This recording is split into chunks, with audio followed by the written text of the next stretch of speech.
महाप्रभु वैशाख मासर शुभ मंगलवार समस्त सदाल भक्त मानंकर मंगल करीब धवलालिंग महाप्रभु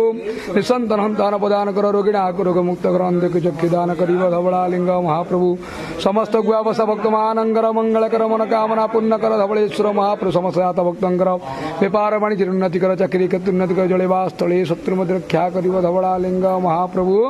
ओं त्रयंबक वेजामहे सुगंधि पुष्टिवर्धन गुरुवार कुंगनिव वंदनात् मूर्तर्मुक्षे अमामहे मृत्युंजय धवलेश्वर महाप्रभु समस्त सदाल भक्त मानंकर मंगल कर हे मंगल काल हर कंठ कर दरिद्र हर रोग हर व्याधि हर हर महादेव धवले संसार मंगल कर जगत कल्याण कर